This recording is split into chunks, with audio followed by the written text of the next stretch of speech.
For many of us attending here today, mountain biking may be a passion, a hobby, or a career, but we at IMBA believe that mountain biking can be a force for good and a means of attaining greater societal goals. That's why we're pleased to have joining us by pre-recorded interview, Lauren Freeman, Senior Writing for Focus Program Manager at Outride, and Esther Walker, the Research Program Manager at Outride.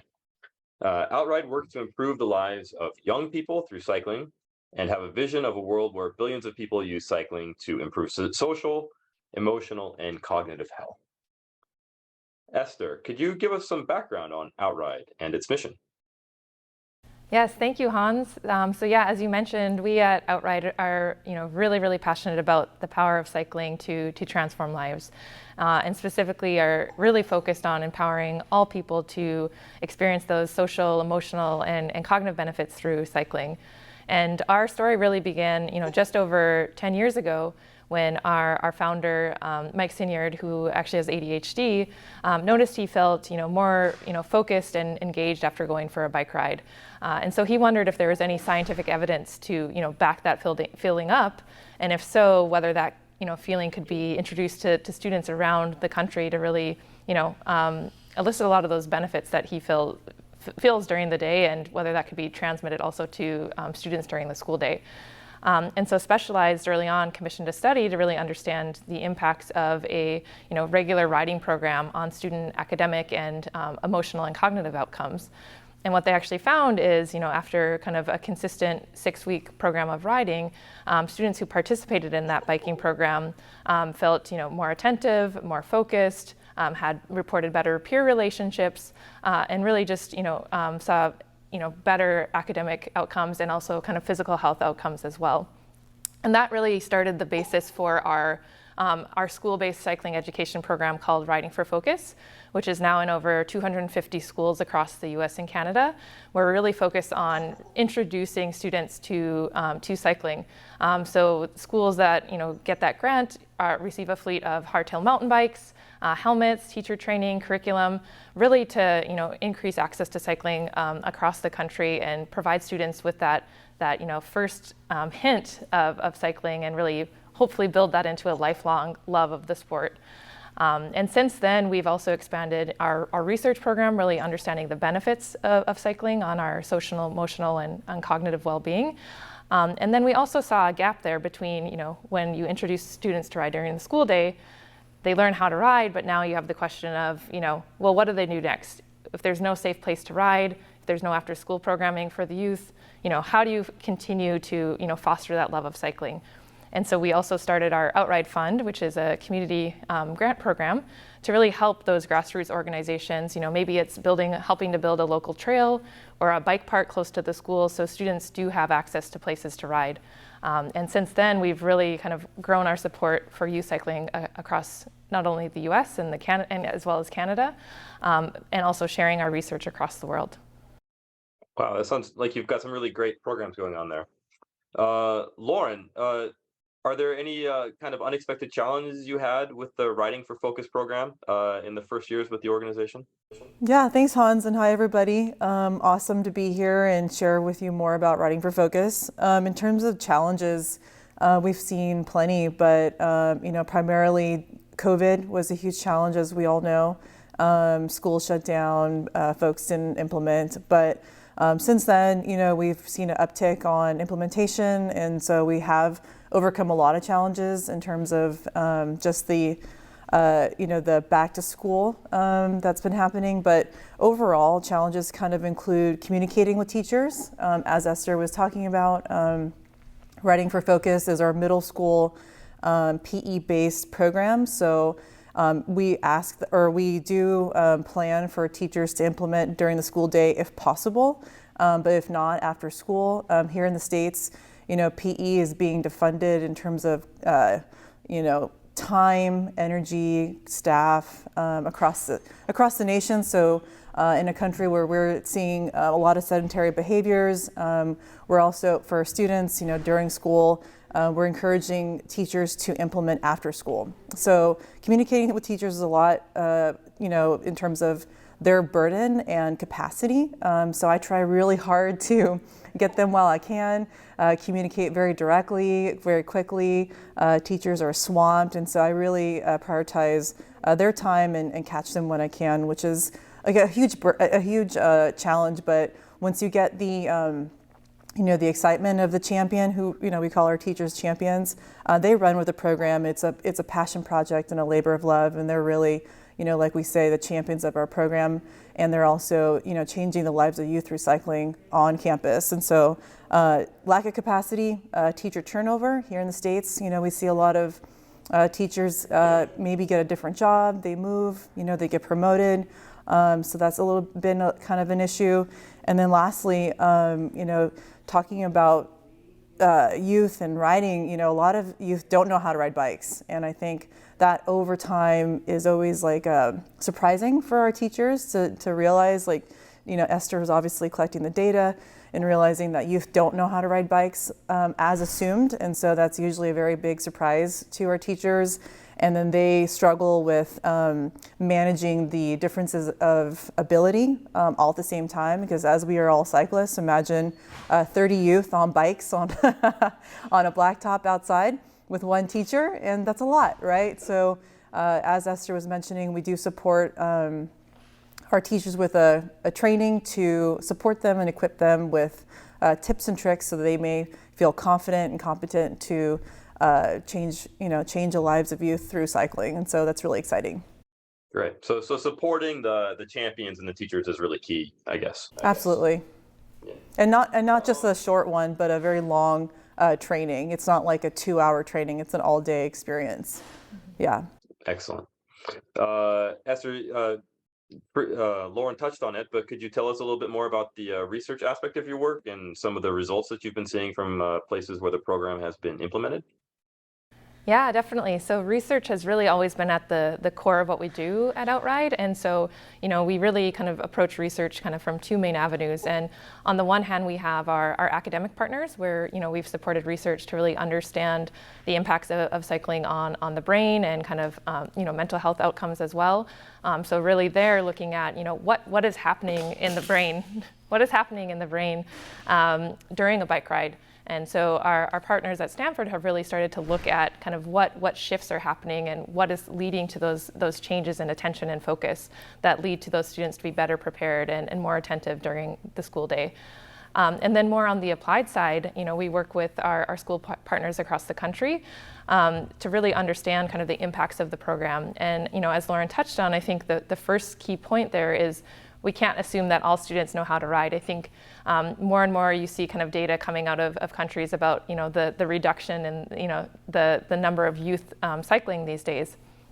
And we see that in our data as well. And so I think that's just really important to remember that depending on the community and the school that you're working with, you may have 40, 50, 60% of young people by the time they reach middle school, so that 12 to 14 age range, that have never touched a bike. And so that's really important to really understanding the role that schools can play in really introducing cycling to vast amount of students across the country and across the world. And then I would say, another really key point is that the positive impacts of this program are wide-ranging. So not just in terms of physical health. I think something that's often overlooked is also on that mental health side. So we actually see through all of our student surveys that students who report riding more regularly, particularly those who are able to go out and ride their bikes at least one time a week, report much higher levels of mental well-being. And that's mirrored in actually the qualitative data we hear from the students. So the students are always sharing with us, about the feeling of the wind in their face or the freedom that it affords them, the mobility. They don't have to rely on their parents. They can take a side trail on their way to school or to go see their friends. And I think one of my favorite quotes from one of the students was that riding for that student is like swimming through a forest. And so it just really provides this amazing experience that is much needed after students have had such a hard time with the pandemic and getting them off of cell phones, really encouraging them to develop those peer relationships, as well as engaging in physical activity, which is sorely needed at this time. Yeah, great. So really looking at all the benefits that can be had from cycling and that cycling can contribute to society. That's fascinating. these public health impacts from preventative care can maybe motivate communities to invest in programs like Outride. Uh, do you have any experience or examples of places where this approach has worked, Lauren? Oh, absolutely. Thank you. I mean, this has been key in our efforts to work with communities on the Navajo Nation. And not for any kind of, I can't take any credit for this connection. And I really, people who are listening in, urge you to think outside the box in terms of who can you connect with outside of bike and pedestrian advocates, because the public health officials here in the States is a very hidden treasure in terms of resources.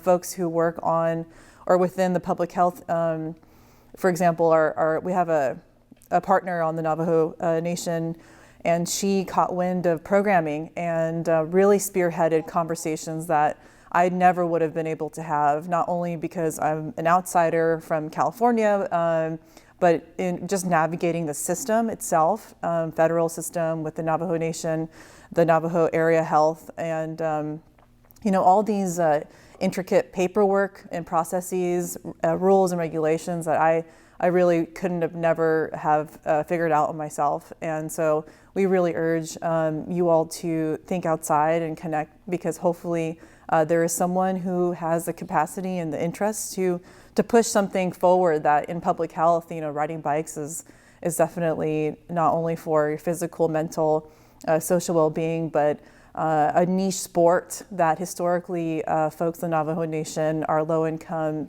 students of color, have not had access to. And Outride, our mission is to increase accessibility and diversifying the sport itself. And so we caught hold of someone who just really carried that passion, not a cyclist, from the community, and then she ended up, connecting us to a bunch of other schools. And because of her clout and her title in the community, they relied on her and her efforts to over a year have conversations that has now resulted into, I want to say, at least 10 schools in the Navajo Nation, which is a vast area across New Mexico, Arizona. And getting schools to program out there, which is incredibly innovative and exciting for youth to finally have a sport that they can hopefully fall in love with cycling and become lifelong cyclists. That's great. Yeah. So people should look outside their immediate communities and their immediate networks and really look to places where the benefits of cycling can do the most good. Do you have any tips for working with these target groups that might help people interested in starting programs in their home countries, Lauren? Well, I think, speaking about the Navajo Nation, we've talked a lot about lack of internet for us is still a huge barrier. Esther sends out surveys that we ask our students to do via the computer, and so we're adapting to that and sending out hard copies when necessary. But tips and tricks is, constantly communicate with your partners in the shortest amount of time possible. And, I try to be very brief and succinct and to the point. It's a lot of follow-up. It's a lot of phone calls. I mean, obviously, in the perfect world, I would visit all these schools. We've gone out twice now to the Navajo Nation to make that touch point and relationship building, because for a community such as the Navajo Nation and just overall historical trauma that's happened, any kind of touch point that we can have to show our partnership and our dedication to the health of their community goes a long way. And that's something that we've done twice in a row now, and it's been really fun, and I hope engaging for them as well. And if I can add to that too, I think I think we've spoken maybe to this theme of partnerships, and that's really important. As you're kind of building out programming, is really to understand the larger ecosystem. So what the programs could look like in each different community is going to be different depending on the context. And so it's really understanding, are there bike shops anywhere nearby to help sustain the programs? If there's not, can you provide training to be able to fix those bikes and maintain them? If there's not a bike shop, are there longer term programs you can to really develop those skills to be able to support that program? Are there safe places to ride or trails? And if not, what are ways you can adapt to still provide young people with the ability to try to learn to ride, and so maybe one day they do have access to some incredible trails and they're prepared to do that. So I think it's really taking a step back and looking at the larger ecosystem of what is available to each community, and really helping to build all of those pieces to make truly sustainable program, as opposed to just say dropping off bikes and wishing good luck. Absolutely. Yeah, that's all. It sounds great. It sounds amazing. Does Outride have any plans for the future to bring this program into Europe? Is this something that we might be able to see on our shores as well, you guys? I think that's an amazing question, and we have historically really focused our school programming in the United States and Canada, really working here with our team to understand what to truly evaluate the program, what's working, what's not working, and really where we're at now is really at that point of being able to share all those lessons out. And so I think even though our programming has been focused here, we're always happy to share with other countries and those who are interested in starting programs what we've learned. And so then later down the path, if we think about expansion, we're really well equipped to understand what those challenges are, and that we can collaborate with others in other countries to really help make these types of programs flourish. That's great. Are these resources available on your webpage, or should people be contacting you, or how should they go about if people are interested in starting up their own program? Yeah, I think we have a lot of great resources on our website. So we have our first kind of report from just after kind of COVID. So that's that report's there and available. We have every year we host an annual research summit where we have a number of amazing speakers, and all of that can be found on our YouTube channel as well. And then stay tuned as we're working on writing a couple new papers to really update all of those lessons that we've learned. So we're happy to share with those around the world, really looking to increase access to cycling and promote it as a wonderful sport, not just for recreation, but also for transportation, and really just to support all aspects of well-being. Great. Well, thank you very much, both of you. It's been great to hear more about Outride and to share these stories with the community here in Europe. I hope that we can host you sometime at a future IMBA Europe event in Europe. But until then, thanks for today, and we'll see you around. Thank you. Great. Thank you so much.